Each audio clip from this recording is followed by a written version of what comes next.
Sometimes the people we trust most are the ones who hurt us deepest. Every father's worst nightmare is seeing his daughter broken by those who promised to protect her. Clara thought marrying into the DeWitt family would give her a good life. Her pa, Jedediah Boone, was a mountain man who lived alone in the high country. When the DeWitts humiliated Clara in front of the whole town, they figured no one would stand up to them.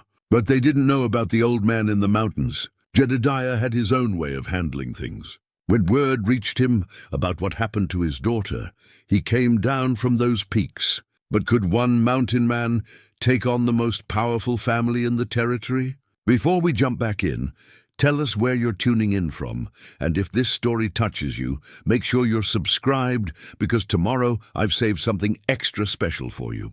The town of Cold Creek stretched along the valley floor like a weathered ribbon, its dusty main street flanked by buildings that had seen 20 years of cattle drives and gold rushes come and go. At the western end, where the road curved toward the distant mountains, stood the DeWitt Mansion, a 2-story monument to wealth built from stolen land and broken promises. The white paint gleamed against the red clay tiles, but those who knew the family understood that underneath the polished exterior lay something rotten. Jedediah Boone's hunting knife rested on the mantel of his mountain cabin, its worn leather handle shaped by decades of honest work. The blade had skinned elk, carved shelter from pine, and settled disputes when words failed. Now it seemed to catch the firelight with particular intensity, as if sensing the storm brewing in the valley below. Clara DeWitt, though she still thought of herself as Clara Whitmore, sat in the parlor of that grand house, turning her simple gold wedding ring around her finger. 6 months ago, this ring had meant hope and security. Harold DeWitt had courted her properly, speaking of love and partnership, of building something beautiful together. Her father had been skeptical, but Clara was 22 and believed in the goodness she thought she saw in Harold's eyes. "You're sure about this, daughter?"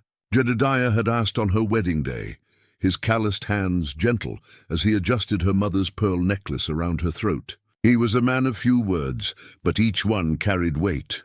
"I'm sure, Pa. Harold's different from his family. He wants to do right." Jedediah had nodded slowly, though his grey eyes held doubt. "Mountain folk and valley folk see the world different ways. But you're grown now, and I raised you to trust your heart." The wedding had been this social event of the season. Half the territory attended, drawn by curiosity about the mountain man's daughter marrying into cattle royalty. Clara remembered the weight of stares as she walked down the aisle of the small church. Her simple dress, a stark contrast to the elaborate decorations the DeWitt women had insisted upon. Harold had looked handsome in his dark suit, his sandy hair slicked back, his smile broad as he took her hand. For a moment, standing there before the preacher, Clara felt like the luckiest woman in the territory. The first month of marriage passed like a pleasant dream. Harold was attentive, bringing her flowers from the garden and speaking of their future together. The DeWitt house was grand beyond anything Clara had known, with imported furniture and crystal that caught the light like captured stars. Mrs. Elizabeth DeWitt, Harold's mother, maintained a cool politeness that Clara mistook for reserved acceptance, but even in those early days, there were signs. Harold would disappear for hours without explanation, returning with whiskey on his breath and shadows in his eyes. When Clara asked about his work with the cattle operation, he would deflect with jokes or sudden affection. The elder DeWitt, Cornelius, watched Clara with calculating eyes, as if measuring her worth against some unknown standard. "She's adequate," Clara overheard him tell his wife one evening. "Mountain stock, but clean blood. She'll breed well enough, and the girl's land rights could prove useful." The words stung, but Clara told herself she was imagining the coldness in his tone. Harold loved her. Surely that was enough to build a life upon. It was in the second month that Harold's true nature began to emerge. The poker game started innocently enough, friendly gatherings with other young men from prominent families. But the stakes grew higher, and Harold's luck ran consistently poor. Clara first noticed when bills began arriving that Harold would quickly hide away. "Just business matters," he assured her when she expressed concern. Nothing for you to worry your pretty head about. Clara's spine stiffened at his tone. Her father had never spoken to her as if she were a child or a decoration. Jedediah had taught her to read and write, to track and hunt, to think for herself. But when she tried to discuss their finances, Harold's face would darken. "I'm the man in this house," he snapped one evening when she persisted. "My family has been running cattle and managing money since before your pa came down from whatever rock he crawled out from under." The words hit like a physical blow. Clara had grown up proud of her father's reputation, honest, capable, a man who kept his word and protected those who couldn't protect themselves. To hear Harold speak of Jedediah with such contempt revealed something ugly beneath her husband's polished exterior. The third month brought Martha Sullivan into Clara's life. Martha ran the Dusty Boots Saloon, one of the few businesses in Cold Creek not beholden to DeWitt money. She was a woman of 45 with steel-gray hair and knowing eyes who had seen enough of life to recognize trouble when it walked through her doors. "You've got the look of someone drowning in shallow water," Martha observed one afternoon when Clara stopped by the general store. They stood together on the wooden sidewalk, watching the daily rhythm of the town flow around them. Clara forced a smile. "I'm perfectly fine, thank you, honey. I've been watching this town for 20 years. I knew your ma, God rest her soul, and I know your pa. You've got their strength in you. But right now, you're trying to fit yourself into a box that's too small." The kindness in Martha's voice nearly broke Clara's composure. She hadn't realized how desperately she needed someone to see her, really see her, as more than just Harold DeWitt's wife, or a pretty addition to the DeWitt family portrait. As autumn settled over the valley, Clara's isolation deepened. Harold's gambling debts mounted, though he continued to deny their severity. His drinking increased, and with it came a meanness that Clara had never suspected. He would criticize her cooking, her appearance, her conversation, always with that same condescending tone that suggested she was lucky to be tolerated in such refined company. The DeWitt family's true feelings became impossible to ignore. At dinner gatherings, they would discuss business and politics as if Clara weren't present, then turn to her with patronizing smiles when they remembered their manners. Mrs. DeWitt made pointed comments about Clara's rustic background and the need for proper training in social graces. "Perhaps we should hire a tutor," she suggested one evening, her voice dripping with false concern. "Someone to help Clara understand how things are done in civilized society." Clara felt her cheeks burn, but Harold only laughed. "Ma's right. You mountain folk have different ways, but Clara's smart enough to learn." That night, alone in the bedroom she shared with her husband, Clara stared out the window toward the distant peaks where her father lived his solitary life. For the first time since her wedding, she wondered if she had made a terrible mistake. The hunting knife on Jedediah's mantle seemed to pulse with anticipation in the firelight. Soon, very soon, it would taste justice again. But for now, the mountain man sat in his cabin, unaware that his daughter's world was crumbling in the valley below, unaware that the promises made to protect and cherish her were already broken beyond repair. Winter was settling over Cold Creek when Jedediah made his annual trip down from the high country to check on his daughter. The mountain passes would soon close with snow, and he wanted to see Clara before the long months of isolation began. He had built his life around solitude, but his daughter remained the one bright thread connecting him to the world below. The town had grown since his last visit. New businesses lined Main Street, and the railroad had brought prosperity that showed in fresh paint and expanded storefronts. But the heart of Cold Creek remained unchanged, a place where cattle money ruled and the DeWitt name opened doors that stayed closed to others. Jedediah found Clara in the general store, selecting fabric with the careful attention of someone stretching limited resources. The sight of her made his chest tighten with pride and concern. She had grown more beautiful in the months since her wedding, but there was something fragile about her now, like a flower trying to bloom in poor soil. "Pah!" Clara's face lit up with genuine joy for the first time in weeks. She rushed into his arms, and for a moment she was his little girl again, safe in the circle of his protection. "You look well, daughter," he said, though his experienced eyes caught details that worried him. She was thinner, and there were shadows under her eyes that spoke of sleepless nights. "I am well." "Very well. Harold takes good care of me." The words came too quickly, too bright, and Jedediah filed that information away with the instincts of a man who had learned to read danger in the smallest signs. They walked together through the town, Clara showing him the improvements and changes with forced enthusiasm. When they passed the saloon, Martha Sullivan emerged and nodded respectfully to Jedediah. "Mr. Boone, good to see you in town again." "Martha," Jedediah touched his hat brim. "Store treating you well?" "Well enough. Your daughter's been a bright spot in our community. Always has a kind word for folks." Something passed between Martha and Clara, a look that held meaning Jedediah couldn't quite decipher. But he filed that away too, along with the way Clara's smile faltered when they approached the DeWitt house.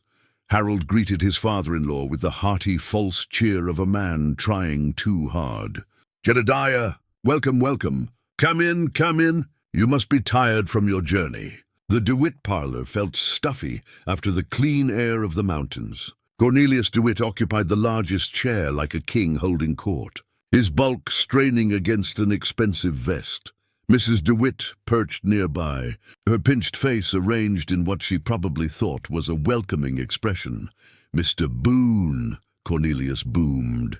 "How are things in the high country? Still finding enough game to keep you fed?" There was condescension in his tone, as if Jedediah was some primitive creature barely scraping by. The mountain man's grey eyes studied the cattle baron with the same attention he might give a potentially dangerous animal. Mountains provide what a man needs if he knows how to take it. Indeed, indeed. Well, you'll be pleased to know your Clara has adapted wonderfully to civilized life. We've been educating her in the finer points of society." Clara's hand went unconsciously to her throat, and Jedediah noticed how she seemed to shrink in her chair. This wasn't the confident young woman he had raised. The girl who could track a wounded deer through dense timber and negotiate with traveling merchants for fair prices. Dinner was an elaborate affair with multiple courses and enough silverware to stock a general store. Jedediah watched his daughter navigate the social requirements with careful precision, as if one wrong move might trigger consequences. Harold dominated the conversation with stories of his business acumen and social connections. But Jedediah noticed how the young man's eyes wouldn't quite meet his. "Tell us about mountain life." "Mr. Boone," Mrs. DeWitt said with brittle politeness. "It must be so rustic." "Honest work, honest living," Jedediah replied simply. "A man knows where he stands." "How charmingly simple," she murmured, her tone suggesting it was anything but charming. After dinner, Jedediah walked with Clara in the garden behind the house. The autumn air was crisp, and the distant mountains glowed purple in the fading light. "You happy here, daughter?" Clara was quiet for so long that Jedediah wondered if she had heard him. When she finally spoke, her voice was carefully controlled. "Marriage requires adjustments. Pa, I'm learning to be a proper wife." "Your ma was a proper wife." And she never forgot who she was underneath. "The DeWitts have different expectations. What about your expectations?" Clara turned to look at him, and in that moment her careful mask slipped. He saw loneliness there and fear and a deep sadness that made his hands clench into fists. "I made a choice." "Pa, I have to see it through." Jedediah wanted to press further, but he recognized the stubborn set of her jaw. She had inherited that from him. Instead, he placed a gentle hand on her shoulder. "Mountain folk don't abandon their own. You remember that." The next morning, Jedediah prepared to return to his cabin before the weather turned. Harold made a show of hearty farewells, pressing Jedediah's hand with both of his own. "Don't you worry about Clara, sir. She's in good hands." Something in the younger man's grip, too tight and held too long, sent warning signals through Jedediah's consciousness. He looked past Harold to where Clara stood in the doorway, her face composed but her eyes pleading. "I'll be seeing you come spring," he told her, his words carrying a promise that went beyond simple visitation. As Jedediah rode out of Cold Creek, he carried with him the image of his daughter standing in that doorway, trying to smile while her world slowly collapsed around her. The hunting knife waited on his mantle, patient as winter snow, ready for whatever justice the spring might bring. Behind him, Clara watched until her father disappeared into the foothills. Then she returned to the house that felt more like a prison with each passing day, to the husband who grew meaner with each lost poker hand, to the family that treated her like a useful possession rather than a human being. In the DeWitt mansion, Clara twisted her wedding ring and tried to remember the girl who had walked down that aisle 6 months ago, full of hope and trust. That girl felt like a stranger now, lost somewhere in the shadows of a house that grew colder with each passing day. The first snow of winter had barely melted when Clara discovered the extent of Harold's lies. She found the papers quite by accident, tucked beneath a loose floorboard in Harold's study while searching for a dropped thimble. The documents told a story that made her blood run cold, gambling debts that exceeded anything she had imagined, forged signatures on cattle sales, and most damning of all, a promissory note pledging Clara's inherited land as collateral for a debt Harold could never repay. Clara's torn dress, the blue calico she had worn that fateful morning, would become a symbol seared into the memory of everyone who witnessed what followed. But in that moment, sitting on the study floor with the evidence of her husband's betrayal spread before her, Clara felt something crack inside her chest. Not break, crack, like ice under pressure, ready to shatter completely. Harold. Her voice was steady when he returned home that evening, whiskey heavy on his breath and guilt written across his flushed features. "We need to talk." He looked at the papers arranged neatly on his desk, and his face went pale beneath the alcohol flush. "Clara, can you explain why you forged my signature? Can you explain why you've pledged land that isn't yours to pledge?" "Now see here," Harold's voice took on the aggressive tone he used when cornered. "I'm your husband. What's yours is mine by law. The land was my mother's. It passes through her line, not yours. Your mother's dead, Clara. Has been for years. Time you stopped acting like some mountain wildcat and started behaving like a proper wife." The casual cruelty of his words, dismissing her mother's memory, reducing Clara to something that needed taming, ignited a fury that Clara had been suppressing for months. She stood slowly, drawing herself to her full height. "My mother may be dead, but she raised me to know right from wrong. Something your family apparently never taught you." Harold's hand moved faster than thought, striking Clara across the face with enough force to send her staggering against the wall. The shock of it, not just the physical pain but the shattering of her last illusions about the man she had married, left her momentarily speechless. "Don't you dare speak about my family," Harold snarled. "We've given you everything, a home, a name, a place in society. And this is how you repay us, by questioning my decisions like some common shrew." Clara touched her cheek, feeling the heat of the bruise already forming. In that moment, she made a choice that would change everything. Instead of cowering, instead of apologizing, she met Harold's eyes with steady determination. "I want those papers back. All of them. And I want the debt settled without using my land." Harold laughed, but there was no humor in it. You want? I'll tell you what you'll get, wife. You'll get whatever I decide to give you, and you'll be grateful for it." The next morning brought consequences Clara hadn't anticipated. Cornelius DeWitt arrived at the house with 2 of his ranch hands and a face like approaching thunder. Clara heard raised voices from the parlor and descended the stairs to find Harold pale and shaking, while his father paced like a caged bear. $20,000, Cornelius was saying. $20,000 you've lost at cards, and now Brennan's calling in the note. The bank won't extend the loan, and we're stretched thin from the railroad investment. I can fix this, Pa. I just need more time." "Time?" Cornelius's voice boomed through the house. "Time's what we don't have. Brennan wants his money or he wants the land. Those are the only choices." Clara stepped into the room, her chin raised despite the purple bruise on her cheek. "That land isn't Harold's to give." The temperature in the room seemed to drop 10 degrees. Cornelius turned his attention to Clara, and she saw something in his eyes that made her skin crawl, a calculation cold as winter morning. Well, well. The mountain girl has opinions about family business. It's not family business when it involves my inheritance. Mrs. DeWitt appeared in the doorway, drawn by the commotion. When she saw Clara's bruised face, her lips curved in what might have been satisfaction. Perhaps, she said quietly. It's time Clara learned her proper place in this household. What happened next would be talked about in Cold Creek for years to come. Cornelius nodded to his ranch hands, and they moved to flank Clara. Harold, showing the only courage he had displayed in months, stepped protectively in front of his wife. Pa, no. We can handle this another way, can we?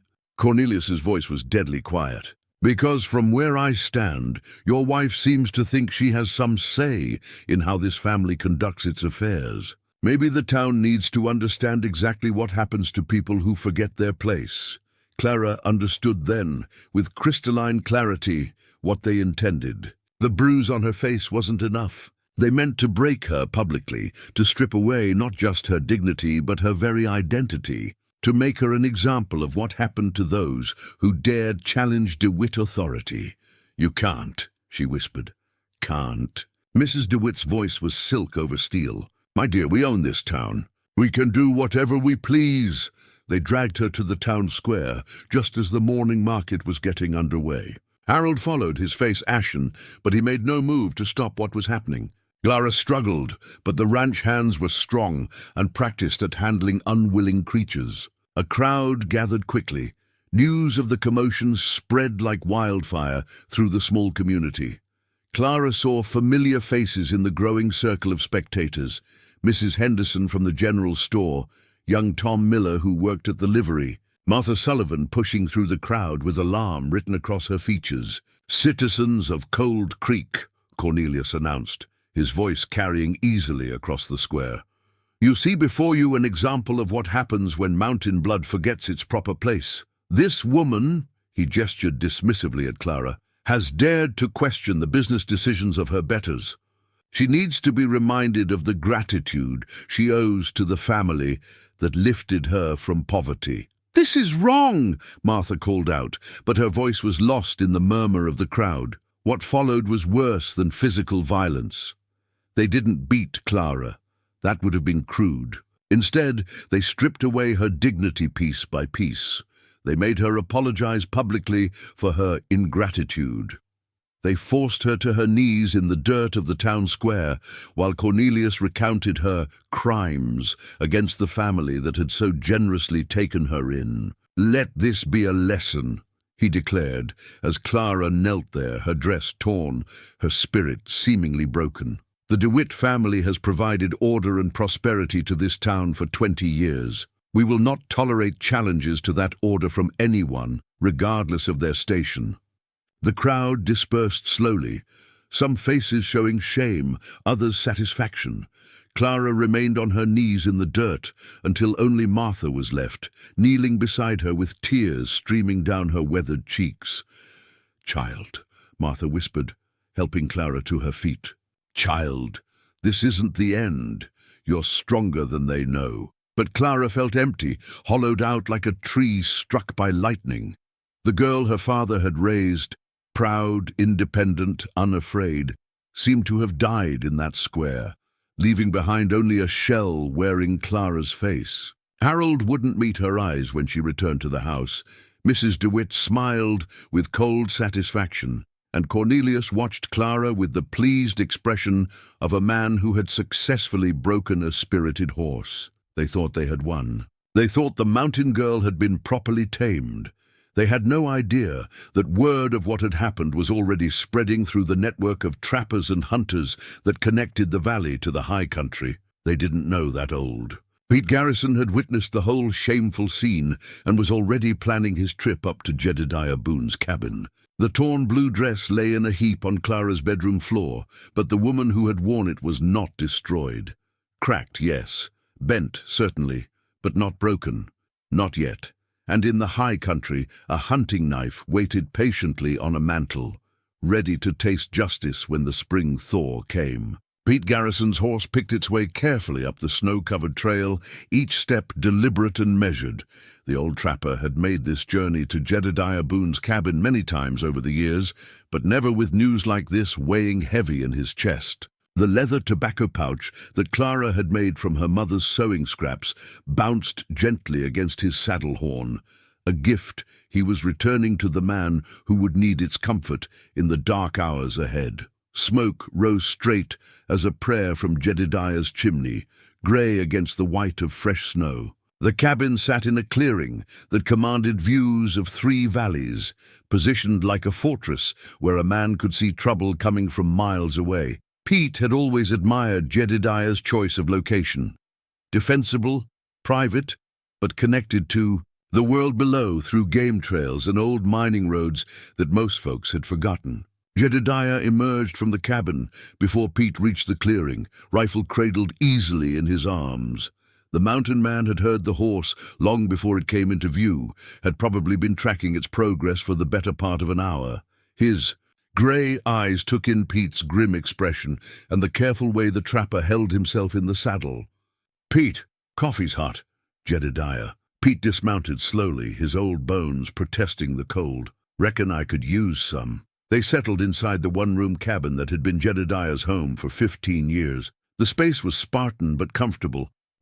Stone fireplace, hand-hewn furniture, shelves lined with books that had belonged to Clara's mother. The hunting knife rested in its place of honor on the mantel, its worn handle catching the firelight. Pete accepted a tin cup of coffee and wrapped his weathered hands around its warmth. He studied Jedediah's face, noting the lines that had deepened. Since Clara's wedding, the way the mountain man's shoulders carried a weight that hadn't been there before. "News from town," Pete said finally, Jedediah's hands stilled on his own cup. "Clara, Clara." Pete reached into his coat and withdrew the leather tobacco pouch, setting it gently on the rough wooden table between them. "She made this for you, didn't she, back when she was maybe 10 years old?" Jedediah's fingers traced the careful stitching, remembering his daughter's determined concentration as she worked to surprise him. The leather was soft deerskin that his wife Sarah had prepared, and Clara had sewn it with strips of sinew, decorating it with small beads in a pattern Sarah had taught her. "What happened, Pete?" The old trapper took a long sip of coffee, gathering his words. Then he told Jedediah everything. Harold's gambling debts, the forged documents, Clara's discovery and confrontation, and finally the shameful scene in the town square. With each detail, Jedediah's face grew more still, more dangerous. The only movement was his thumb stroking the tobacco pouch over and over, like a man saying goodbye to something precious. When Pete finished, silence filled the cabin like smoke. Outside, wind sighed through the pine trees, and somewhere in the distance a hawk cried. Jedediah stared into the fire, his grey eyes reflecting flames that seemed to burn from within. "They put their hands on her?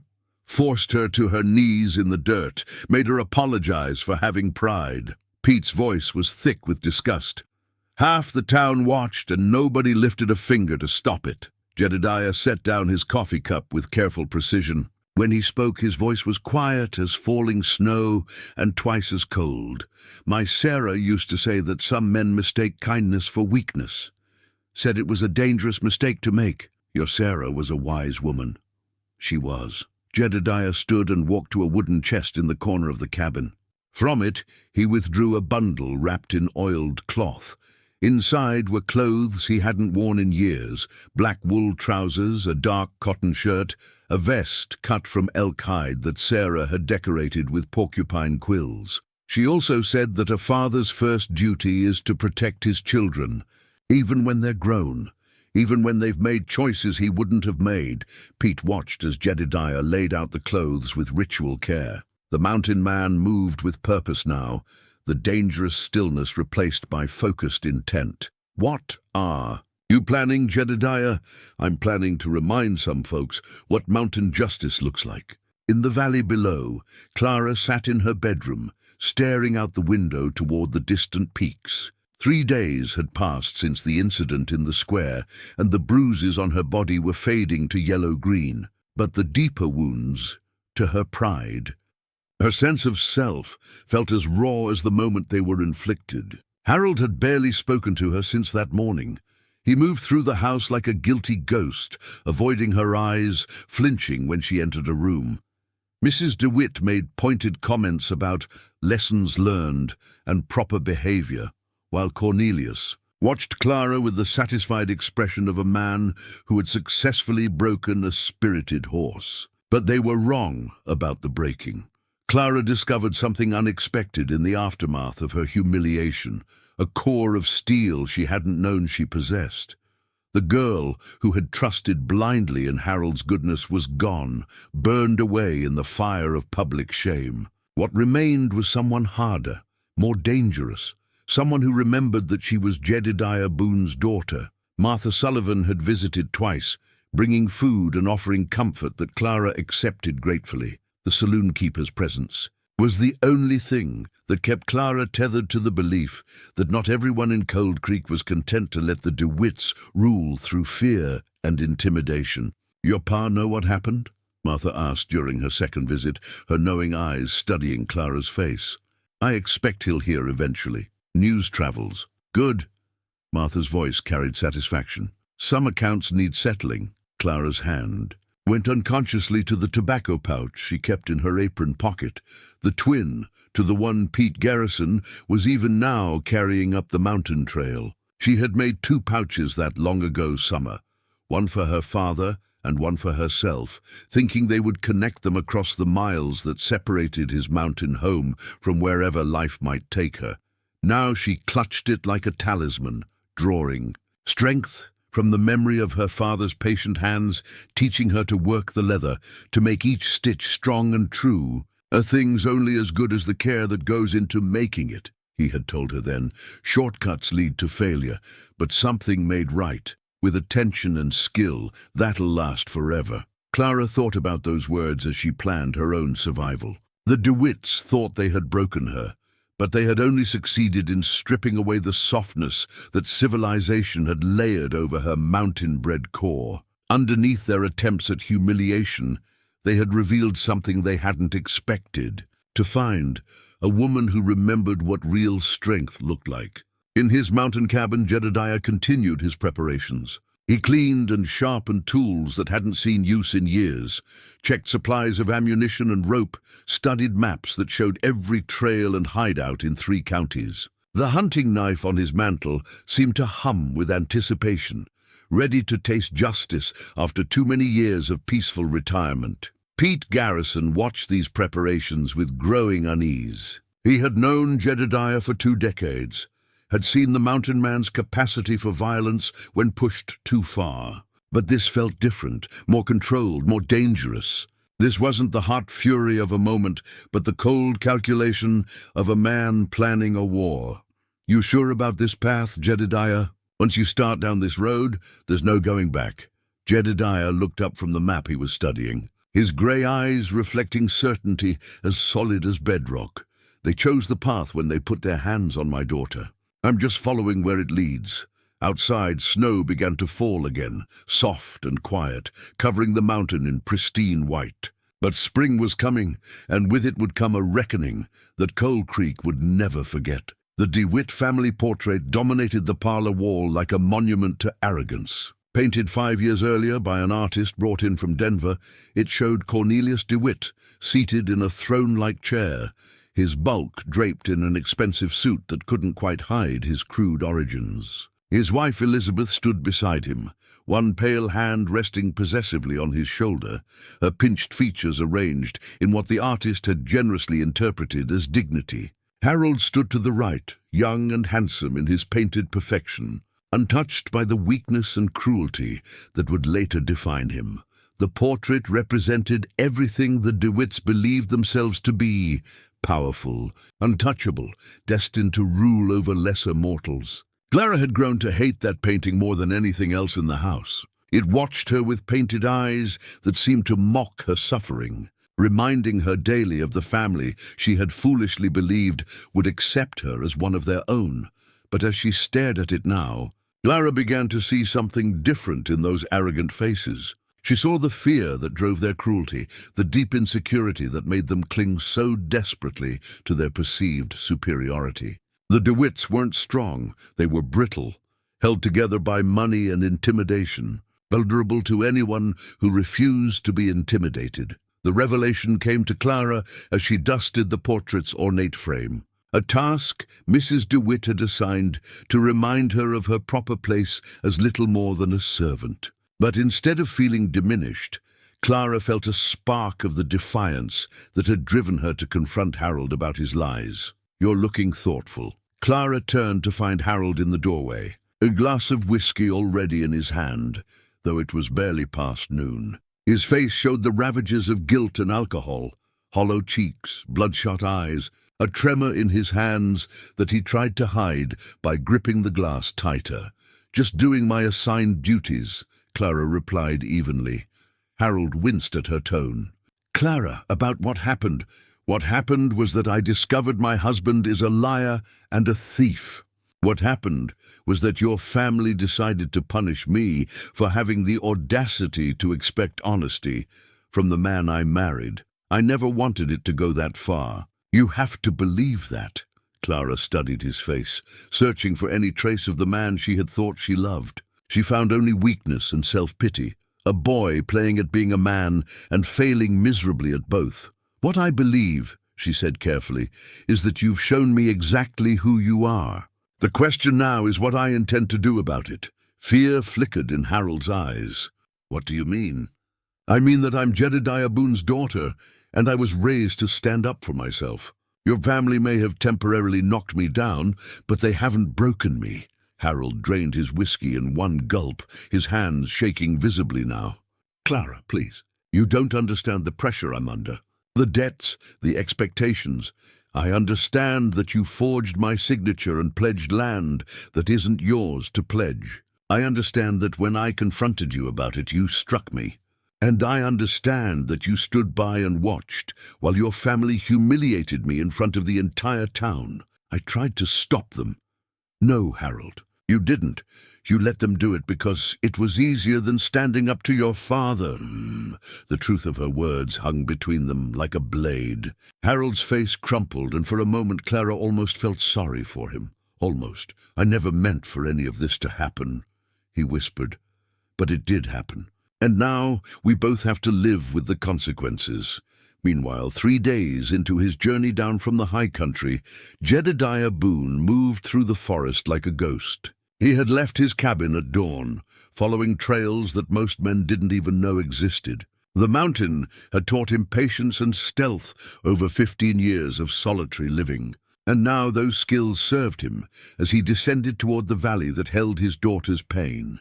He traveled light, his rifle, his knife, ammunition, and provisions for a week.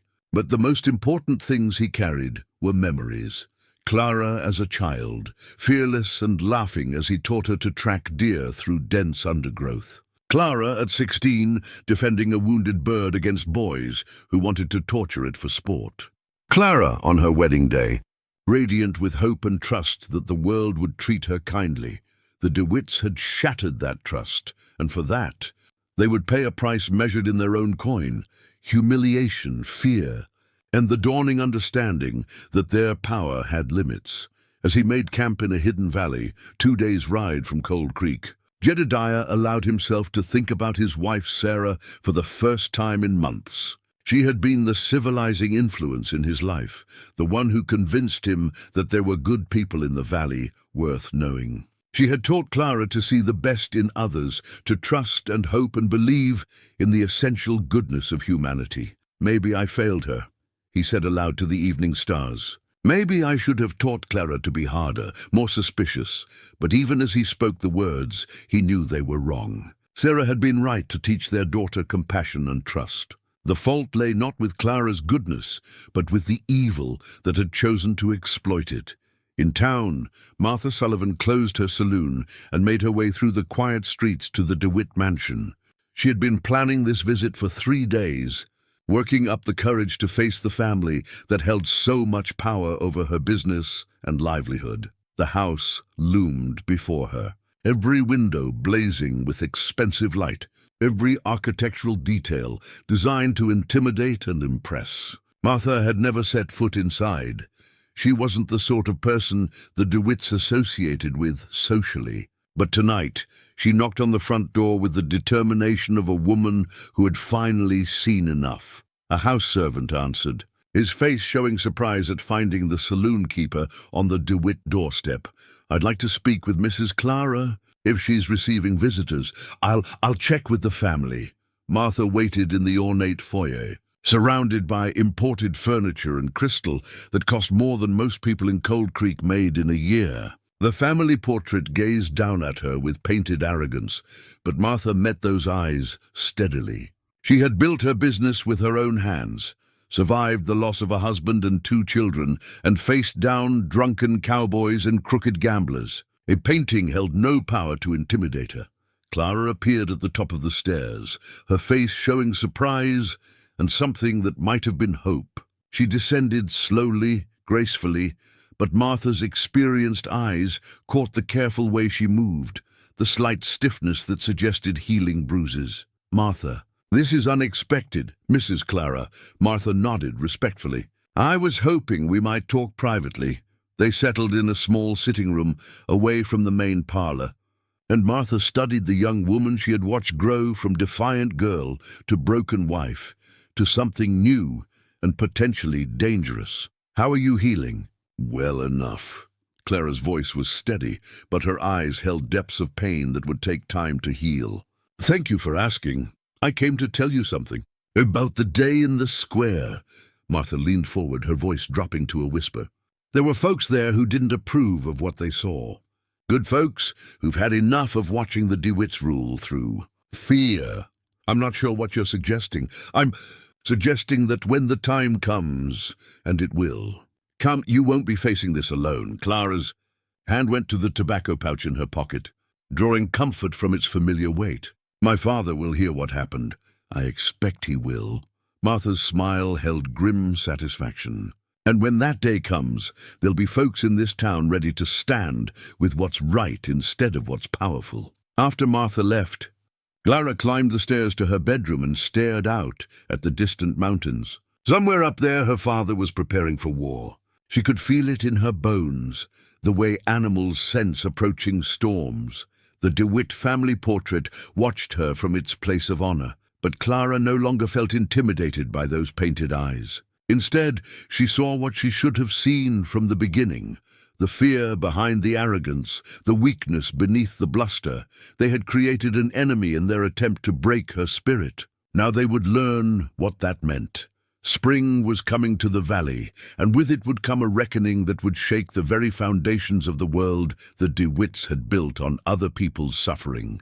The old mining claims lay forgotten in a battered leather satchel beneath Jedediah's cabin floor, documents that most people assumed had been lost to time and weather decades ago. But Jedediah Boone was a methodical man who understood the value of paper trails and legal precedents. As he prepared for his descent into the valley, he studied those yellowed documents by lamplight, his weathered finger tracing boundaries and ownership records that told a story the DeWitts preferred to keep buried.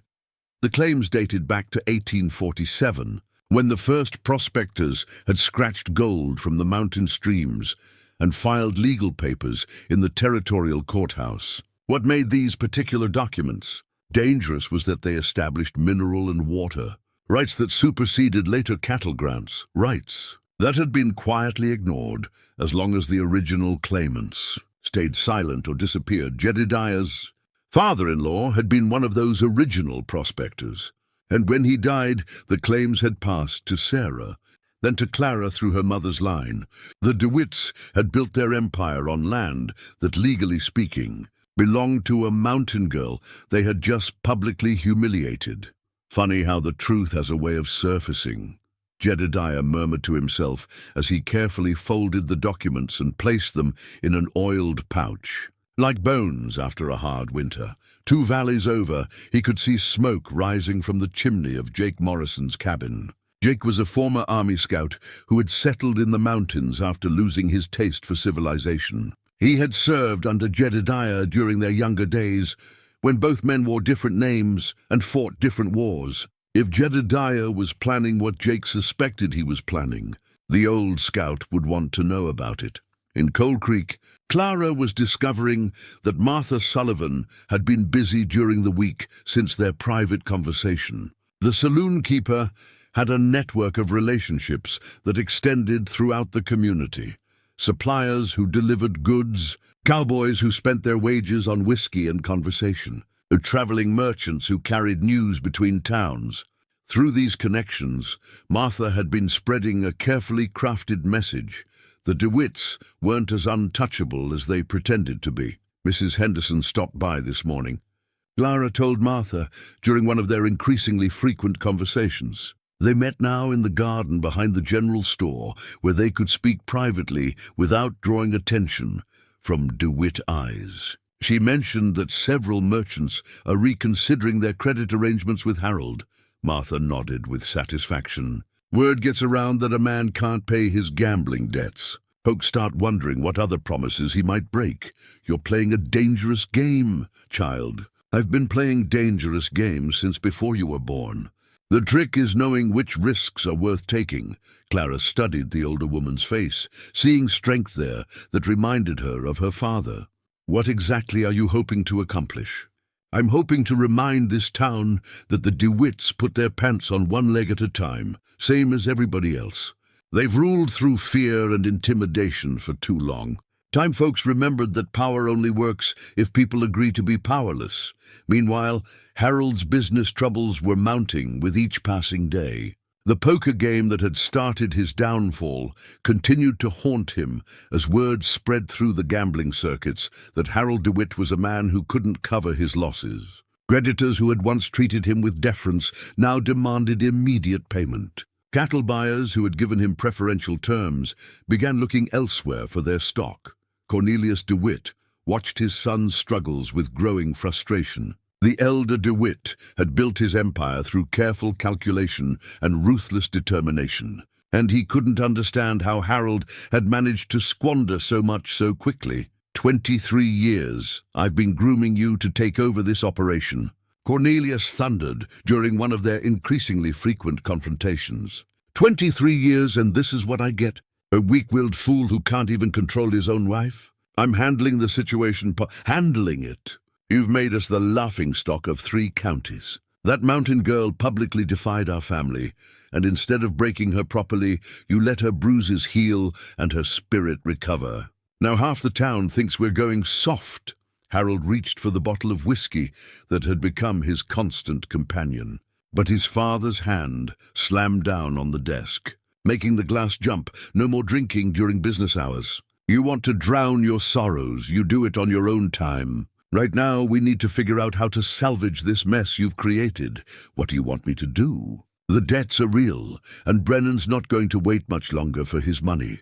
Cornelius studied his son with calculating eyes. Maybe it's time we reminded the town what happens to people who cross the DeWitt family. Starting with that saloon keeper who's been filling Clara's head with dangerous ideas. The threat in his father's voice made Harold's blood run cold. Pa, Martha Sullivan's never done anything to us. She's giving comfort to our enemies. That makes her an enemy herself. As father and son plotted in their mansion, they remained unaware that Jedediah Boone had taken up residence in an abandoned mine shaft just 3 miles from town. The old workings provided perfect cover, close enough to observe the comings and goings in Cold Creek, but hidden enough that even experienced trackers would have difficulty finding him. Jake Morrison had joined him there, bringing supplies and intelligence gathered from his own network of mountain contacts. The 2 old soldiers worked together with the efficiency of men who had planned dangerous operations before. DeWitt's got 6 men on his regular payroll. Jake reported as they studied a hand-drawn map of the town, plus another dozen he can call on if trouble starts. But most of them are cowboys, not gunfighters. They'll fold fast if things get serious. What about law enforcement? Sheriff Bowman's in DeWitt's pocket, but he's not a fool. If legal documents surface that prove the DeWitts have been operating on stolen land, Bowman will have to act or face federal intervention. Jedediah nodded, his grey eyes studying the map with military precision. What about the town itself? How much support can we count on? That's harder to say. Martha Sullivan's been working the social angles, but fear runs deep.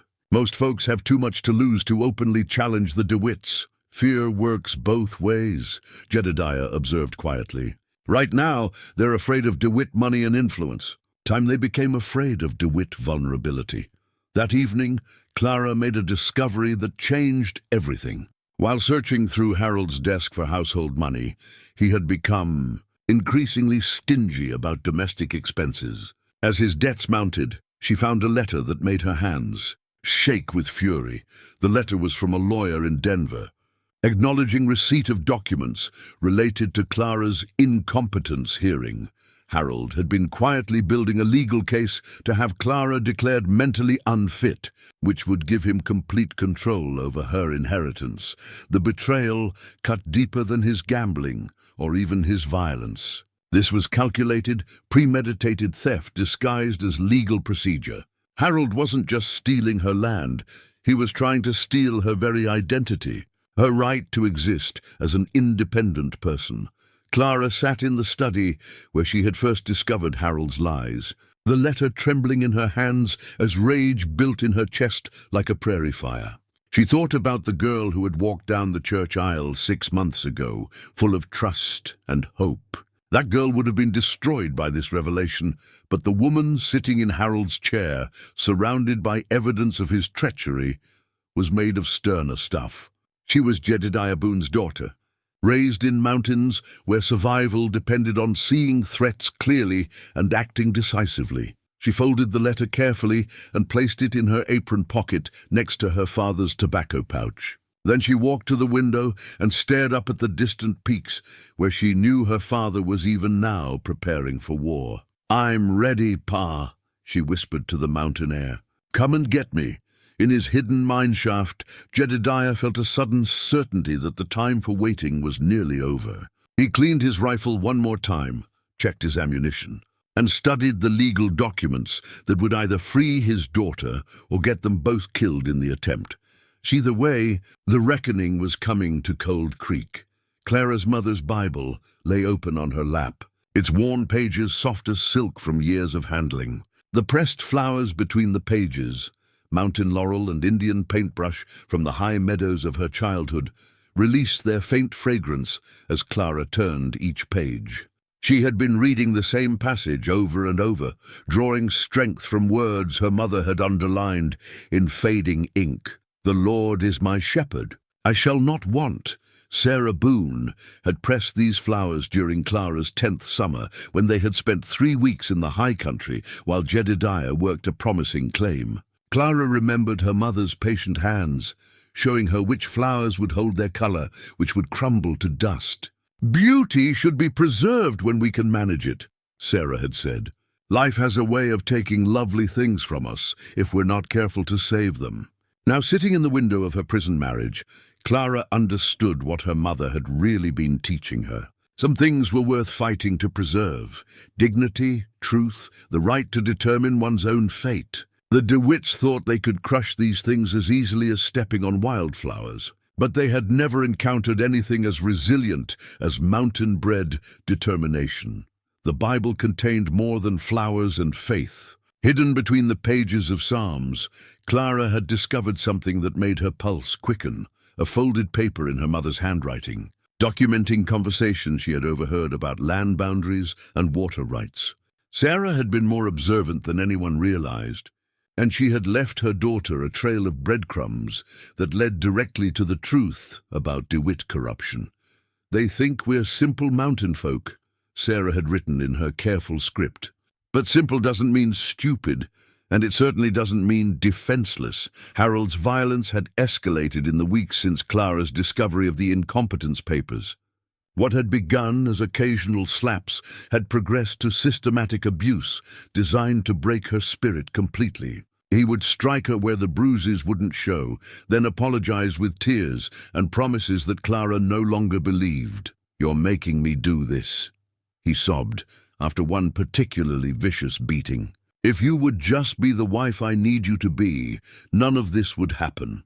Clara said nothing, conserving her strength for what was coming. Each blow only strengthened her resolve. Each false apology only deepened her contempt for the weak man she had married. Harold was destroying himself with guilt and whiskey, and Clara watched his decline with the cold calculation of a hunter waiting for the perfect shot. The town of Cold Creek was beginning to fracture along lines that had been invisible just weeks before. Martha Sullivan's quiet campaign was bearing fruit as longtime residents began to question the DeWitt family's stranglehold on their community. Conversations that once would have been unthinkable were happening in whispered corners of shops and saloons. Heard tell that some of them land grants might not be as solid as the DeWitts claim. Old Pete mentioned to anyone who would listen. Heard tell there's documents somewhere that could upset a lot of apple carts. Sheriff Bowman found himself in an increasingly uncomfortable position. He owed his job to Cornelius DeWitt, but he also understood that federal authorities took a dim view of territorial officials who ignored legitimate legal challenges. If documents surfaced that proved fraud, Bowman would have to choose between his patron and his own survival. "Cornelius," he said during one of their private meetings, "there's talk going around town. People asking questions about old mining claims and such. Maybe it's time to review some of the paperwork, make sure everything's in order." Cornelius fixed the sheriff with a stare that had intimidated stronger men. "Everything is in order, Sheriff, and I'd hate to think that you're starting to doubt the word of the family that put you in office." But for the first time in their long relationship, Bowman didn't immediately back down. "I'm not doubting anything, Cornelius. I'm just saying that prevention is better than cure. If there are loose ends, better to tie them up before they become problems." The conversation left both men uneasy. Cornelius, because he was beginning to realize that his network of allies might not be as solid as he had assumed, and Bowman, because he was starting to understand that his association with the DeWitts might become a liability rather than an asset. In his hidden mine shaft, Jedediah had been joined by two more of his mountain allies. Tom Bridger was a former cavalry sergeant who had served with distinction before a Sioux arrow ended his military career. He walked with a pronounced limp, but his hands were steady and his mind was sharp. The other man was called simply Prophet, though his real name was David McKinnon.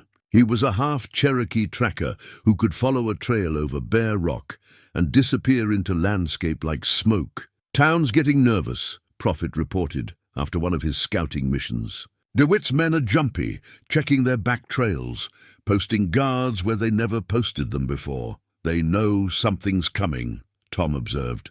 "Question is whether they know what." Jedediah studied the documents spread before him, the mining claims, the land grants, Sarah's hidden notes about overheard conversations. They know their empire was built on shaky foundations. They just don't know how shaky until someone starts digging. "What about Clara?" Jake asked. "How much longer can she hold out?" Jedediah's jaw tightened. "She's stronger than they know. But strength has limits, and I won't test hers any longer than necessary." That night, Clara discovered the extent of Harold's latest betrayal. Unable to sleep due to the pain from her newest bruises, she had gone to the kitchen for water when she overheard Harold talking to his father in the study. "The lawyer says the incompetence hearing can be scheduled for next month," Harold was saying. "Once Clara's declared unfit, I'll have complete control over her inheritance. And you're certain she doesn't suspect?" "She's too broken to suspect anything." "The beatings have done their work." Clara pressed herself against the wall, her hand clutching her mother's Bible so tightly that her knuckles went white. The casual way they discussed destroying her life, the satisfied tone in Cornelius's voice as he contemplated her broken condition, it crystallized something in Clara's mind that had been building for weeks. They thought they had won. They thought the mountain girl had been properly tamed, reduced to a cowering victim who would accept whatever fate they imposed upon her. They had no idea that each blow, each humiliation, each casual cruelty had been forging something harder and more dangerous in the fire of her rage. Clara returned to her room and opened her mother's Bible to the pressed flowers. She selected a single bloom, mountain laurel, her mother's favorite, and placed it carefully in an envelope along with a brief note written in her mother's script. The time has come. The next morning, she gave the envelope to Martha Sullivan with specific instructions. Make sure this reaches Pete Garrison. Tell him it's from Sarah's daughter, and he'll know what to do. Martha's eyes widened as she read the note, understanding immediately what Clara was asking. Child, are you certain about this? Once this message is delivered, there's no going back. There was no going back the moment they put their hands on me, Clara replied. I'm ready for whatever comes next. In the high country, Jedediah felt the change in the wind that told him winter was finally loosening its grip on the mountains. Spring was coming to the valley, and with it would come a reckoning that would shake the very foundations of the world the DeWitts had built. The pressed flower in his daughter's message would tell him everything he needed to know. The mountain laurel bloomed only in the highest meadows, where the air was thin and the weather was harsh. It was a flower that survived where softer blooms could not. A flower that bent, but did not break before the strongest storms, just like his daughter. The surveyor's transit sat in the corner of Harold's study like an accusation waiting to be voiced. The brass instrument gleamed dully in the lamplight, its precision lenses and calibrated angles, a stark contrast to the chaos of Harold's life. Clara had noticed it weeks ago but thought little of it, just another expensive tool in a house full of expensive things. Now, as she studied the papers she had found hidden beneath its case, she understood that this innocent-looking device held the power to destroy everything the DeWitts had built. The surveyor's notes were meticulous, detailed, and damning. They showed property boundaries that differed significantly from the ones recorded in official DeWitt documents. More importantly, they revealed that someone had been systematically altering boundary markers over the course of 20 years, slowly expanding DeWitt holdings at the expense of their neighbors. But it was the final entry that made Clara's blood run cold. Survey confirms death site coordinates. Vehicle went off-road at marked position. No evidence of accident. Tire tracks suggest deliberate steering toward precipice. Clara read the words again, her hands trembling as understanding dawned.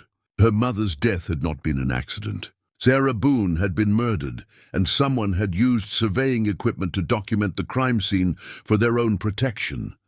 The revelation hit Clara like a physical blow. For 8 years, she had mourned her mother's tragic accident, accepting the story that Sarah had lost control of her wagon on a treacherous mountain road. Her father had never spoken of it in detail, bearing his grief with the stoic silence of a man who blamed himself for not being there to protect the woman he loved. Now, Clara understood why Sarah had been on that particular road, why she had been alone, and why the DeWitts had been so eager to offer comfort to the grieving widower and his daughter. They had murdered Sarah Boone to silence her, then positioned themselves as benefactors to the family they had destroyed.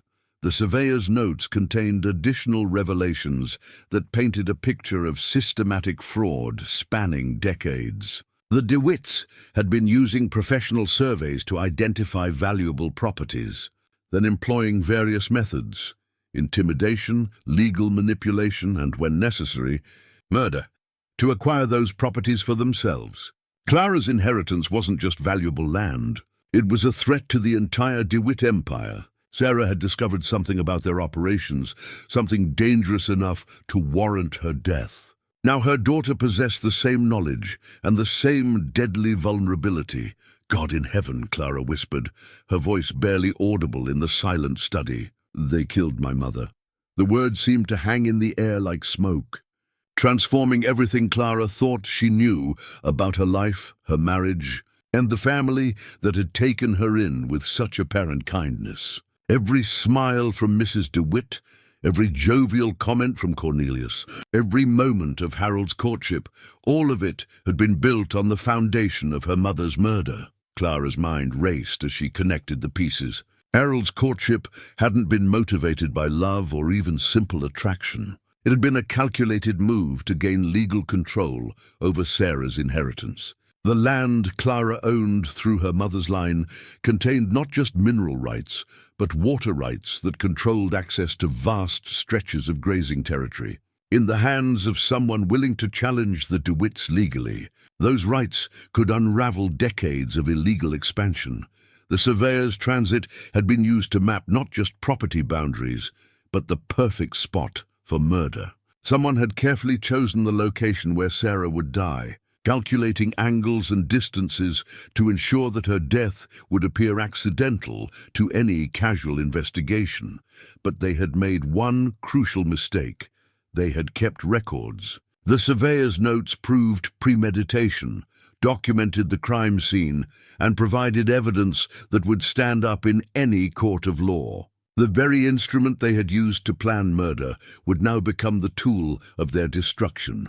Clara thought about her father, alone in his mountain cabin, carrying the weight of guilt for a death that had been neither accident nor his fault. She thought about the gentle way Harold had courted her, the patience he had shown in winning her trust, the calculated nature of every kindness he had ever shown her. "You bastard," she said aloud, her voice gaining strength. "You murdering bastard!" The sound of footsteps in the hall sent Clara into frantic motion. She quickly gathered the surveyor's notes and hidden them in her bodice, then repositioned the transit exactly as she had found it. By the time Harold entered the study, she was calmly dusting the shelves as if nothing had happened. "What are you doing in here?" Harold's voice carried its usual edge of irritation and suspicion. "Mrs. DeWitt asked me to clean the study," Clara replied evenly. "I was just finishing." Harold studied her face, searching for signs of deception. But Clara had learned to school her features during months of abuse, and she met his gaze with the blank compliance he expected from her. "Well, finish quickly. Father wants to see you in the parlor." Clara's pulse quickened, but she nodded obediently. "Of course. I'll be right there." As Harold left, Clara allowed herself one quick glance at the surveyor's transit. The instrument that had mapped her mother's death would now chart the course of DeWitt destruction. Justice delayed was not justice denied, and Sarah Boone's murder would finally be avenged. The parlor felt different now that Clara understood the true nature of the people who inhabited it. Cornelius DeWitt sat in his usual chair like a bloated spider, while Mrs. DeWitt perched nearby with her perpetual expression of pinched disapproval. Harold stood by the fireplace, his hands shaking slightly as he poured himself another whiskey. "Clara," Cornelius began, his voice carrying false warmth, "we've been discussing your recent behavior, and we're concerned about your mental state." "My mental state." Clara kept her voice carefully neutral. "The incident in the town square, your continued defiance of Harold's authority, your apparent inability to accept your proper role in this family, all of these suggest that you may be suffering from some form of hysteria." Mrs. DeWitt leaned forward with mock concern. "It's nothing to be ashamed of, my dear. Many women of fragile constitution suffer from such conditions. Fortunately, there are treatments available." "Treatments?" "A period of rest and supervision," Cornelius explained. "Harold has consulted with medical authorities, and they agree that temporary commitment to a suitable facility might be beneficial." Clara felt the floor shift beneath her feet as she understood what they were proposing. The incompetence hearing was just the beginning. They intended to have her declared insane and locked away in an asylum where she could never challenge their control of her inheritance. "I see," Clara said quietly. "And if I were to refuse this treatment?" Cornelius's smile never wavered, but his eyes went cold as winter morning. "My dear, women in your condition rarely have the capacity to make such decisions for themselves. That's why loving families must sometimes make difficult choices on their behalf." The threat was clear: submit to being declared insane and locked away, or face whatever other measures they deemed necessary. Clara thought about the surveyor's notes hidden against her chest, about her mother's murder, about the years of calculated deception that had led to this moment. "I understand," she said, her voice barely above a whisper. When would this treatment begin? The arrangements are already being made, Mrs. DeWitt said with satisfaction. You'll be transferred to a facility in Denver next week. It's really for the best. Clara nodded slowly, playing the part of the broken woman they expected her to be. May I have time to prepare myself, to make peace with this decision? Of course, Cornelius said magnanimously. Take all the time you need. Harold will help you with any arrangements. As Clara left the parlor, she felt the weight of the surveyor's notes against her chest, like armor. They thought they had won, thought they had finally broken the mountain girl completely. They had no idea that they had just made the fatal mistake of revealing their hand to someone who now possessed the power to destroy them utterly. Tonight, she would find a way to get word to her father. The pressed flower had been a signal that she was ready. Now she had something far more powerful to offer. Proof of murder, and the means to bring justice for Sarah Boone. The surveyor's transit would map one final journey, the path to DeWitt. Destruction. Jedediah's war paint consisted of 3 simple lines drawn in charcoal, and clay across his weathered cheeks, marks. His Cherokee grandmother had taught him during his boyhood, symbols that meant the spirits of the dead call for justice. He had not worn these marks in 20 years, not since the last time he had been forced to hunt men instead of animals. Now, sitting in the pre-dawn darkness of his hidden camp, he prepared himself for what might be his final battle. The pressed mountain laurel from Clara's message lay on the rock beside him, its delicate petals already beginning to brown at the edges. But its meaning remained crystal clear. His daughter was ready for war, and she was counting on him to be the weapon that delivered justice for them both. Pete Garrison had delivered more than just Clara's flower. The old trapper had also brought disturbing news about Harold's increasing violence and whispered rumors of plans to have Clara declared insane. The DeWitts were moving quickly to eliminate the last obstacle to complete control of her inheritance. And time was running short. She's playing a dangerous game, Jake Morrison observed as he cleaned his rifle in the grey light of dawn. If they suspect she knows about her mother, they might not wait for legal proceedings. Clara's no fool, Jedediah replied, his voice carrying absolute certainty. She's got her mother's mind and her grandfather's cunning. If she's signaling that she's ready, it means she has something more than just courage to offer. Tom Bridger limped over to join the conversation, his cavalry training evident in the way he had positioned their camp for maximum tactical advantage. What's the plan, Jed? We can't take on the whole DeWitt operation with 4 men, no matter how good we are. Jedediah finished applying his war paint and stood, his grey eyes reflecting the cold determination of a man who had finally found his purpose. We're not taking on their operation, we're taking on their lies. And lies crumble fast when the truth gets hold of them. Prophet materialized from the forest like smoke taking human form, his Cherokee blood allowing him to move through dense timber without disturbing so much as a leaf. Town's buzzing like a kicked anthill, he reported. Sheriff's been asking questions about old territorial records. Martha Sullivan's got half the merchants refusing credit to Harold. And there's a federal marshal riding in from Denver. Be here tomorrow morning. This last piece of information changed everything. Federal involvement meant that someone in authority had taken an interest in the situation, possibly triggered by the territorial governor's office or even Washington itself. The DeWitts' carefully constructed local empire was about to face scrutiny from forces they couldn't intimidate or bribe. That settles it, Jedediah said grimly. We move tonight. In the DeWitt mansion, Clara had spent the day in careful preparation for what she knew would be her last night in captivity. She had sewn the surveyor's notes into the lining of her father's old coat, the one garment Harold wouldn't think to examine, and had written a detailed account of everything she had discovered about her mother's murder. The account was hidden in her mother's Bible, pressed between the pages like another flower preserved for posterity. If something happened to Clara before she could deliver justice personally, the evidence would survive to tell the story of DeWitt crimes. Harold had been drinking steadily since noon, his guilt and fear driving him deeper into the bottle with each passing hour.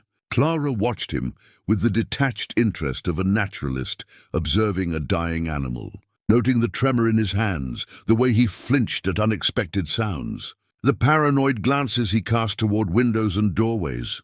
"The arrangements are finalized," he announced during their grim dinner, his words slightly slurred from whiskey. "The carriage will come for you tomorrow evening.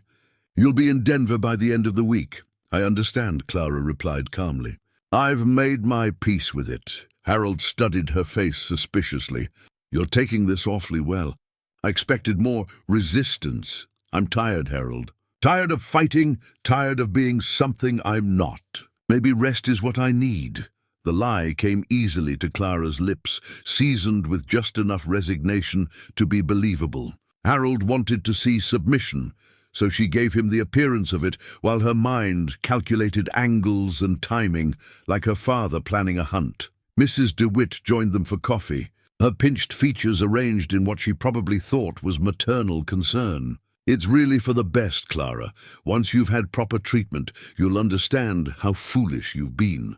The doctors in Denver are quite experienced with cases like yours. Cases like mine. Hysterical women who forget their proper place," Cornelius added as he entered the dining room.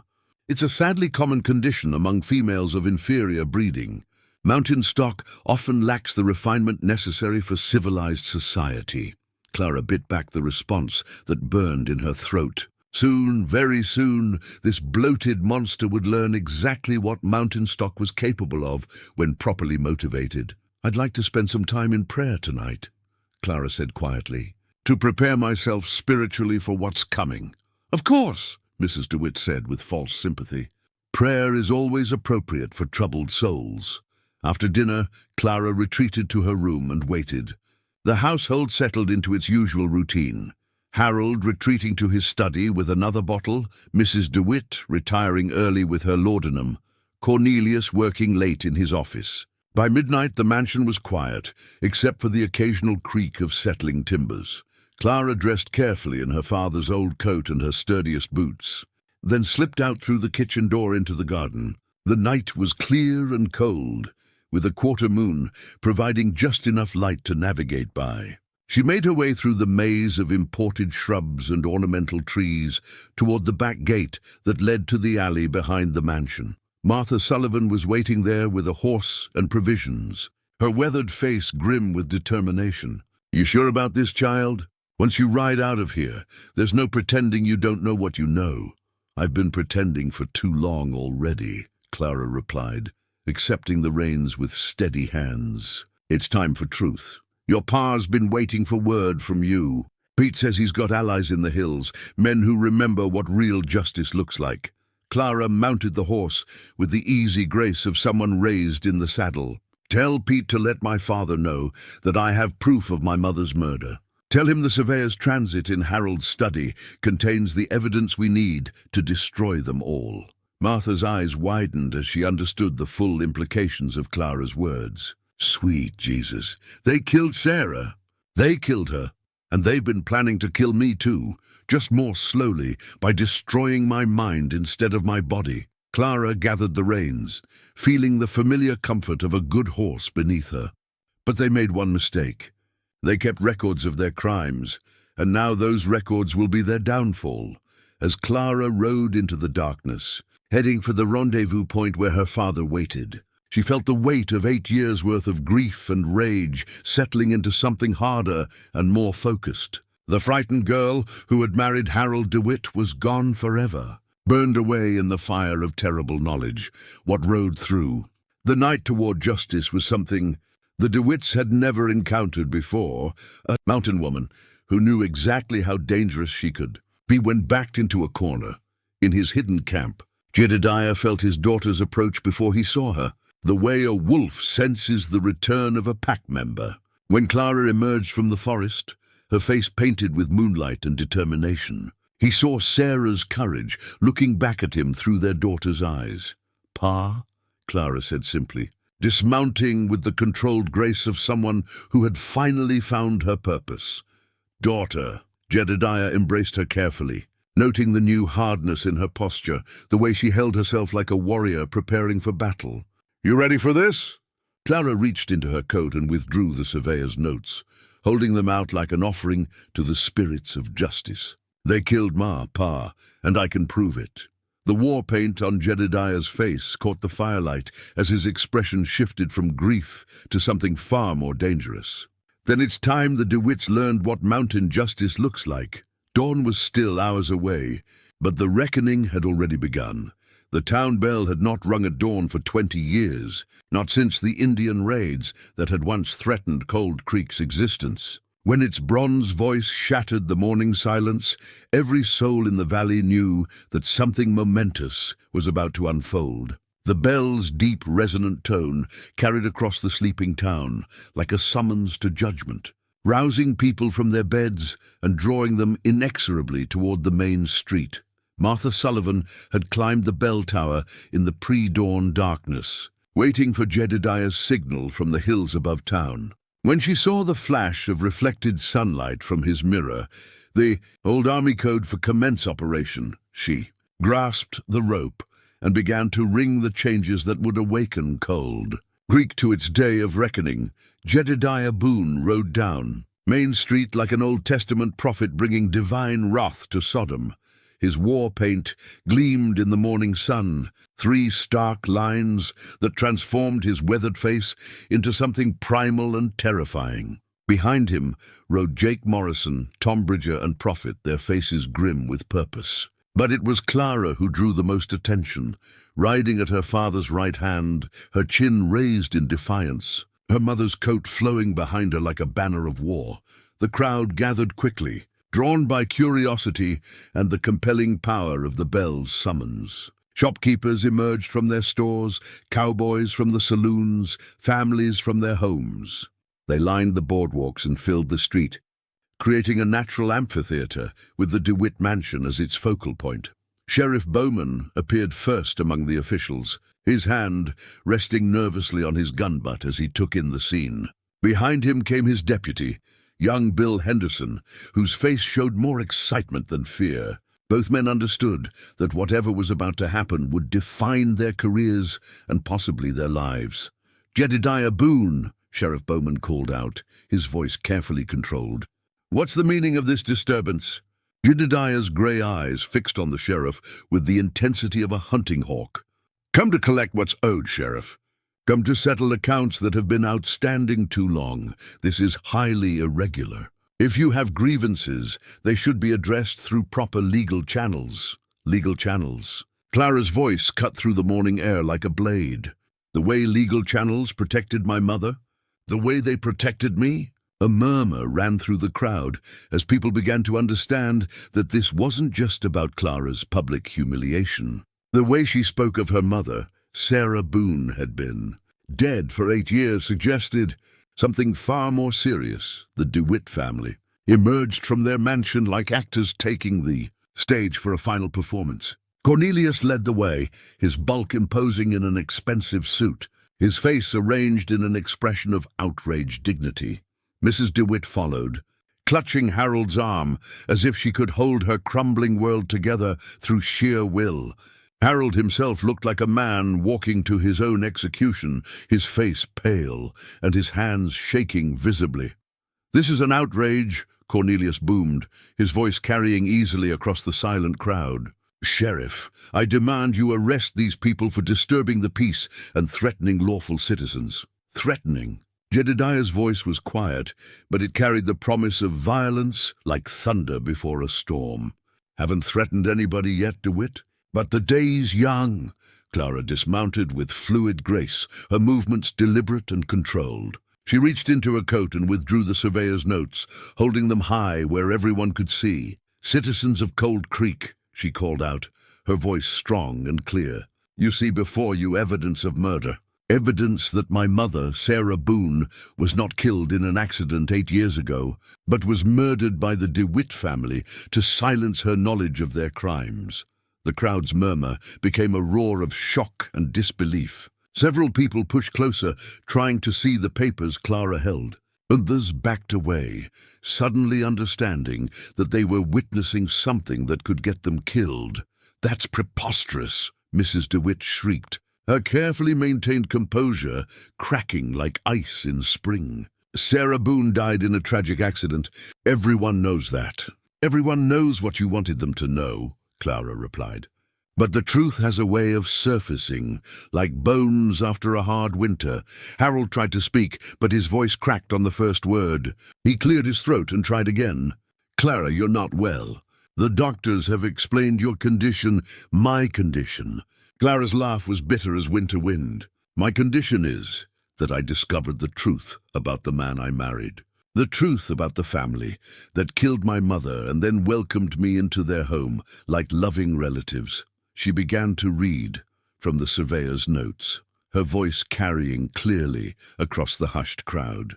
The technical language of the documents became poetry in her hands, a damning verse that painted a picture of systematic fraud, deliberate murder, and calculated deception spanning decades. Survey confirms death site coordinates, she read. Vehicle went off-road at marked position. No evidence of accident. Tire tracks suggest deliberate steering toward precipice. The silence that followed was complete, broken only by the sound of wind through the trees and the distant crying of a hawk. Every person in that crowd understood what they had just heard. Not just an accusation, but documented proof of premeditated murder. Cornelius DeWitt's face had gone from red to purple, to an alarming shade of grey. When he spoke, his voice shook with rage and something that might have been fear. These are forgeries, lies concocted by a disturbed woman seeking attention. Sheriff, I demand you arrest this woman for slander and disturbing the peace. But Sheriff Bowman was studying the papers Clara held, his experienced eye noting details that suggested authenticity. The type of paper used by territorial surveyors, the official seals, the technical precision of the language. More importantly, he was remembering questions that had nagged at him for 8 years about Sarah Boone's death. Inconsistencies he had chosen to ignore because challenging the DeWitts seemed unwise.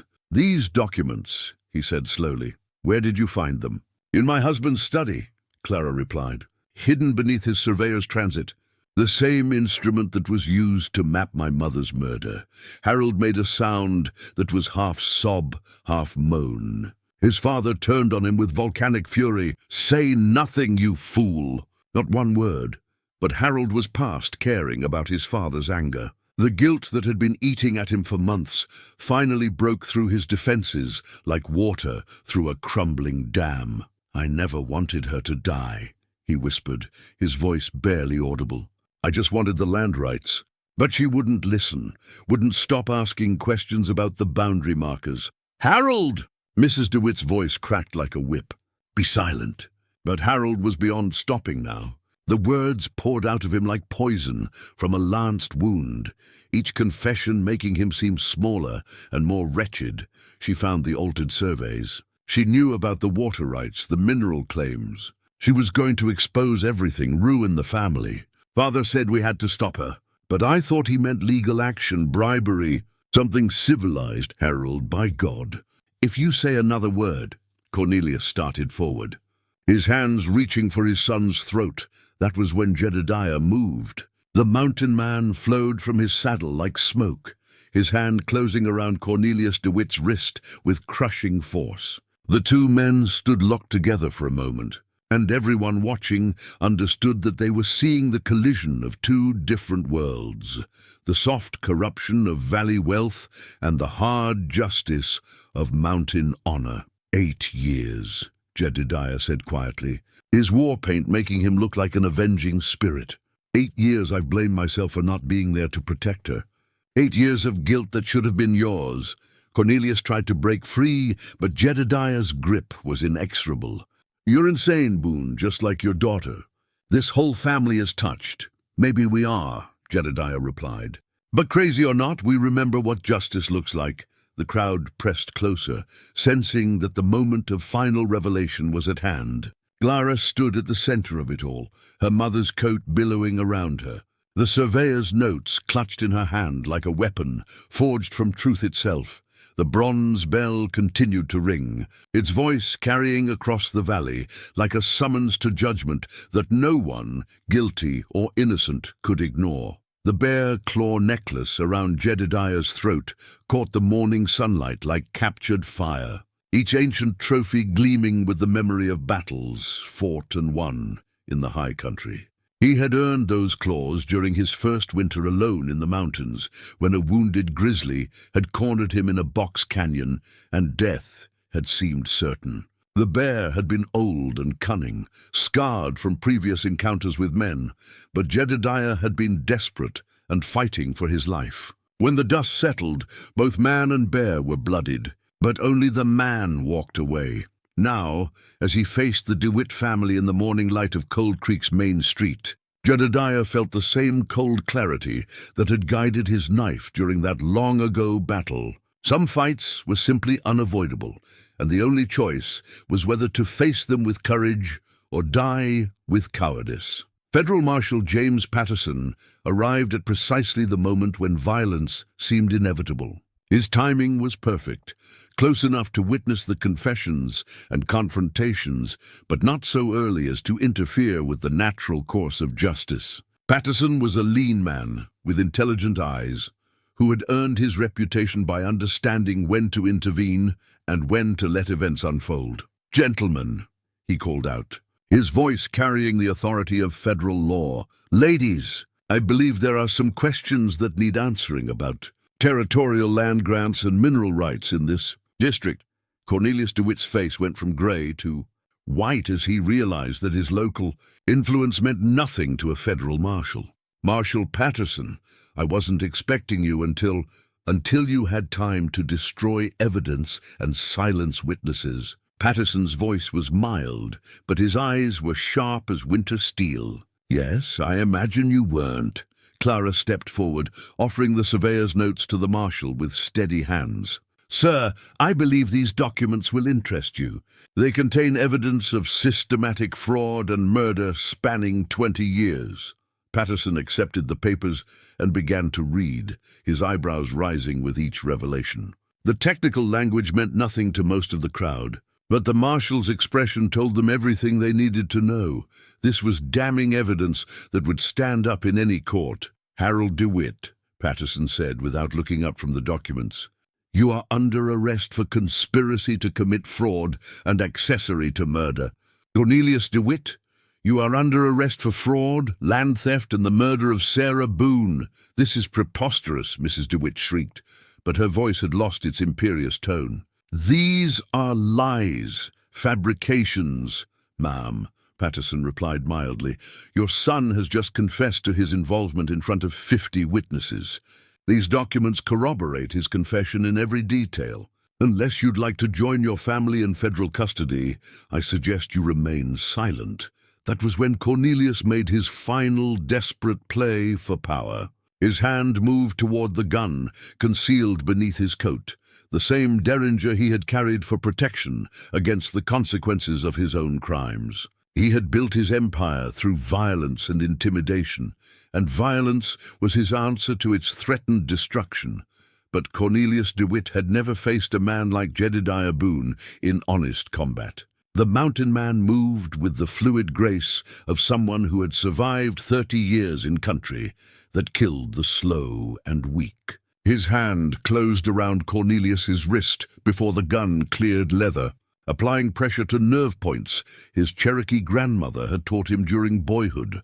The derringer clattered to the ground as Cornelius's fingers went numb. Jedediah stepped back, his gray eyes reflecting cold satisfaction as he watched the cattle baron massage his wounded hand. "That's for my wife," Jedediah said quietly. "The rest is for my daughter." What followed wasn't a fight. It was an education in the difference between soft valley living and hard mountain survival. Cornelius outweighed Jedediah by 50 pounds, but weight meant nothing when faced with skill honed by decades of dangerous living. Every blow Cornelius threw was turned aside. Every attempt at intimidation met with methodical, purposeful violence. The crowd watched in fascination as the man who had terrorized their community for 20 years was systematically dismantled. by someone who understood that justice sometimes required personal delivery. Jedediah didn't fight with anger or hatred. He fought with the cold precision of a craftsman, completing necessary work. When it was over, Cornelius DeWitt lay in the dust of Main Street, his expensive suit torn and bloodied, his arrogant face reduced to a mask of pain and defeat. The man who had ruled Cold Creek through fear and intimidation had been broken by someone who remembered what real strength looked like. Clara stood over her father-in-law's prostrate form, her mother's coat billowing around her like the wings of an avenging angel. When she spoke, her voice carried across the silent street with the authority of someone who had finally claimed her birthright. "This is what happens when mountain folk are pushed too far," she announced to the crowd. "This is what happens when good people decide they've had enough of evil masquerading as respectability." Harold had collapsed against the mansion's front steps, his face buried in his hands as the weight of his crimes finally crushed what remained of his spirit. Mrs. DeWitt stood frozen in shock, her carefully constructed world crumbling around her like a house built on shifting sand. Marshal Patterson surveyed the scene with professional satisfaction. "Well," he said mildly, "I'd say this case is substantially resolved. Sheriff Bowman, I'll need you to assist with the arrests and evidence collection." Sheriff Bowman nodded eagerly, understanding that his cooperation with federal authorities was his only chance of surviving the DeWitt family's downfall with his career intact. "Of course, Marshal. Whatever you need." The crowd began to disperse slowly, people talking in hushed, excited voices about what they had witnessed. Some faces showed satisfaction. They had always known something was wrong with the DeWitt Empire, even if they hadn't dared speak their suspicions aloud. Others showed fear. They had profited from association with the family and wondered what consequences might follow. But Martha Sullivan pushed through the crowd with tears streaming down her weathered face, embracing Clara with the fierce joy of someone who had finally seen justice delivered to those who deserved it. "Your ma would be proud," she whispered in Clara's ear. "She would be so proud of the woman you've become." Clara looked up at the distant mountains, where the morning sun was painting the peaks gold and purple.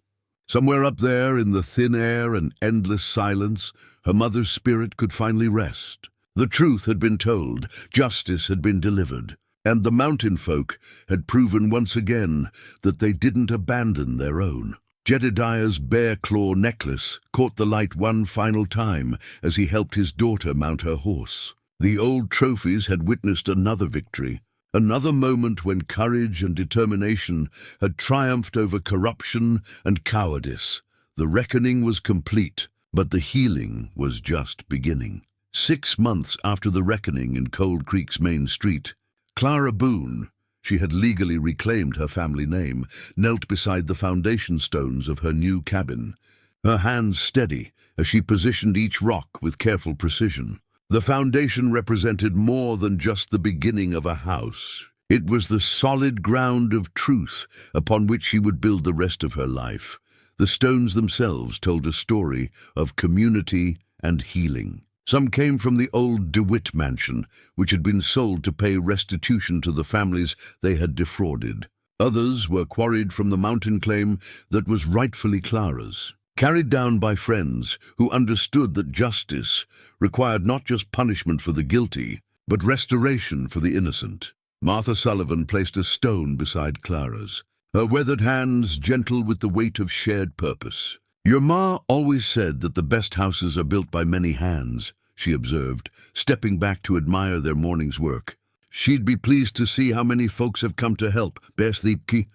Crowd of volunteers stretched across the meadow where Clara had chosen to build, not in the valley where memories of humiliation and betrayal lingered, but high enough in the foothills to catch mountain air and morning light. Tom Bridger directed the placement of larger stones, his military experience evident in the precision of his planning. Jake Morrison and Prophet worked on cutting timber, their axes ringing in harmony as they shaped logs for the cabin walls.